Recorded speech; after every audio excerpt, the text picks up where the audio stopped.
Dr. Sriharsha, consultant urologist and andrologist at KIMS Sunshine Hospital, Begumpet. Male infertility అనేది ఈ మధ్య మనకి చాలా ఎక్కువగా కనపడుతున్న సమస్య. అంటే పోను ఇంకా పెరిగే సమస్య, కానీ ఇది తగ్గుముఖం పట్టే అవకాశం మాత్రం ఈ మధ్య ఇక్కడ కనపడట్లేదు. దీనికి ముఖ్యమైన కారణం వచ్చేసి మళ్ళీ లైఫ్ స్టైల్.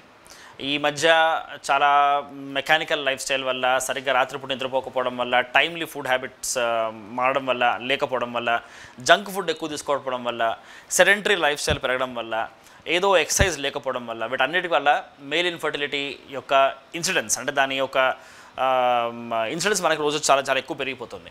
అంటే ఒకప్పుడు 40-45 ఏళ్ల వయసు తర్వాత మనకు కనపడే సమస్యలన్నీ ఈ మధ్య 30లో కనపడుతున్నాయి.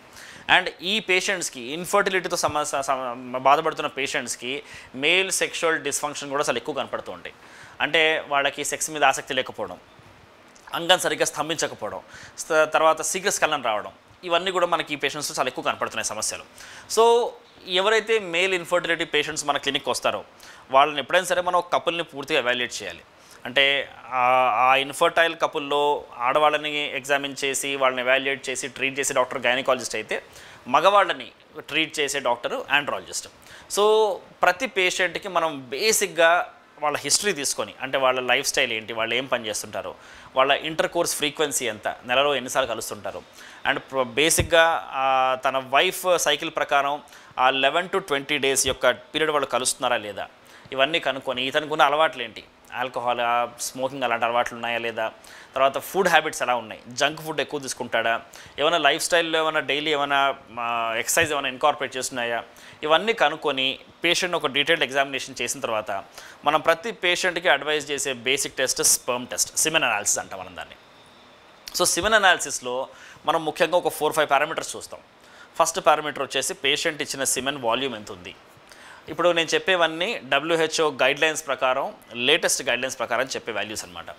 సో ఆ వాల్యూమ్ ఎంత ఉంది, అట్లీస్ట్ 1 to 1.5 ml పైన మినిమం ఉండాలి. అంటే వాళ్ళు ఇచ్చిన సిమెన్ వాల్యూమ్ అట్లీస్ట్ 1.5 ml పైన ఉండాలి. అండ్ స్పర్మ్ కౌంట్ ఎంత ఉంది, count at least 15 million per ml కంటే ఎక్కువ ఉండాలి. తర్వాత దాంట్లో మూమెంట్, అంటే ప్రతి స్పర్మ్లో కదలిక అనేది చాలా అవసరం. సో అట్లీస్ట్ కదలిక ఉన్న స్పర్మ్స్ మనకి ఎన్ని ఉన్నాయి, 30 to 35% ఈ శాంపుల్లో మనకి కదలిక ఉండే స్పర్మ్స్ ఉండాలి. ఈ కదలిక ఉండే స్పర్మ్స్లో కూడా అతి వేగంగా పరిగెత్తే ఫామ్స్ ఉంటాయి, వాటి మనం ర్యాపిడ్లీ ప్రోగ్రెసివ్ ఫామ్స్ అంటాం. అవి మనకు అన్నిటికంటే ఎక్కువ పర్సంటేజ్ కావాలి. అవి అట్లీస్ట్ ఒక 40-45% కావాలి. ఇది కాకుండా నార్మల్ మార్ఫాలజీ, అంటే నార్మల్గా ఒక స్పర్మ్ ఆకారంలో ఉన్న నార్మల్ ఆకారంలో ఉన్న స్పర్మ్స్ మనకి ఎన్ని ఫామ్స్ ఉండాలి. ఎలాగైతే మన ఒక మనిషిని మనం కళ్ళు, ముక్కు, చెవులు, కాళ్ళు ఉన్న ఒక మనిషిని మనం నార్మల్ మనిషి అంటామో, అలాగే స్పర్మ్కి కూడా కొన్ని భాగాలు ఉంటాయి. అలా అన్ని భాగాలు ఉన్న ఒక నార్మల్ స్పర్మ్ యొక్క కౌంట్ ఎంత ఉండాలి, అవి ఒక 4-5% ఉండాలి. సో ఇవన్నీ పారామీటర్స్ చూసుకున్న తర్వాతే మనం పేషెంట్కి నెక్స్ట్ లైన్ ఆఫ్ ఇన్వెస్టిగేషన్ కానీ దాని దగ్గరికి వెళ్తాం అనమాట. సో నార్మల్గా కనుక ఒక పేషెంట్కి న్యాచురల్ కన్సెప్షన్ కావాలనుకుంటే కనుక నేను చెప్పిన పారామీటర్స్ అన్నీ సాటిస్ఫై అయితే, ఒకవేళ కనుక చిన్న లైఫ్ స్టైల్ మార్పులు చేస్తే వీళ్ళకి ఆల్మోస్ట్ అందరికీ నార్మల్ ప్రెగ్నెన్సీ వచ్చే అవకాశం ఉంటుంది. బట్ ఈ పారామీటర్స్ డిఫెక్టివ్గా ఉన్నప్పుడు మనం దానికి కారణం వెతుకుతాం. లైఫ్ స్టైల్ కాకుండా ఇంకేమైనా కారణాలు ఉన్నాయా, ఎప్పుడు ఒకవేళ కనుక స్పర్మ్ కౌంట్ చాలా తక్కువ ఉంది, ఆ కౌంట్ బాగున్నా కానీ కదలిక సరిగ్గా లేదు, కదలికతో పాటు దాని మార్ఫాలజీ బాగాలేదు, అలాంటప్పుడు మనం టెస్టిస్ యొక్క స్కాన్ చేస్తాం.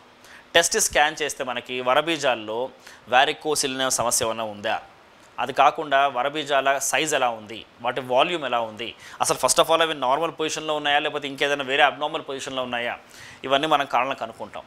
ఇవి కాకుండా కొంతమంది 7-8 ఏళ్ళుగా పెళ్ళైపోయి పిల్లలు పుట్టక వయసు కూడా 40కి దగ్గరలో వచ్చేస్తుంది, ఫీమేల్ పార్ట్నర్ యొక్క ఎగ్ కౌంట్ చాలా తక్కువగా ఉంది, తన AMH వాల్యూ చాలా తక్కువగా ఉంది అనుకున్న పేషెంట్స్లో మనము IVFA తప్పదు అనుకున్న టైంలో మనం ఈ పేషెంట్స్లో ఇంకొన్ని స్పెషల్ టెస్ట్ చేస్తాం. దాంట్లో ఒక టెస్ట్ వచ్చేసి DFI అంటే DNA ఫ్రాగ్మెంటేషన్ ఇండెక్స్. అంటే స్పర్మ్లో ఉన్న జన్యు పదార్థం యొక్క క్వాలిటీ ఎలా ఉంది, అదేమైనా బాగా డ్యామేజ్డ్గా ఉందా అని కనుక్కుంటాం. సో ఈ టెస్ట్లన్నీ చేసి దాని తర్వాత మనం పేషెంట్కి ప్రాపర్గా మీకు న్యాచురల్ కన్సెప్షన్ పాసిబులా కాదా, ఒకవేళ కాదనుకుంటే కనుక వీళ్ళు IUIకి వెళ్ళే అవకాశం ఉందా, IUI కూడా కుదరని పక్షాన IVF చేయాల్సిందేనా, ఒకవేళ IVF చేయాల్సి వస్తే కనుక వీళ్ళకి వాళ్ళు ఇచ్చే సిమెన్ యొక్క స్పర్మ్తో మనం చేయొచ్చా, ఆర్ ఏదైనా సర్జికల్గా మనం స్పర్మ్ తీసుకొని వాళ్ళ టెస్టిస్ని తీసుకొని దాని ద్వారా మనం IVF చేయాలా అనే విషయాల గురించి మన పేషెంట్తో వాళ్ళ ఆ కపుల్తో చర్చించి then we can move forward. అద్భుతమైన ఆరోగ్య వీడియోల కోసం 3TV హెల్త్ ఛానల్ ని లైక్ చేయండి, కామెంట్ చేయండి, సబ్స్క్రైబ్ చేయండి, అలాగే షేర్ చేయండి. థాంక్యూ.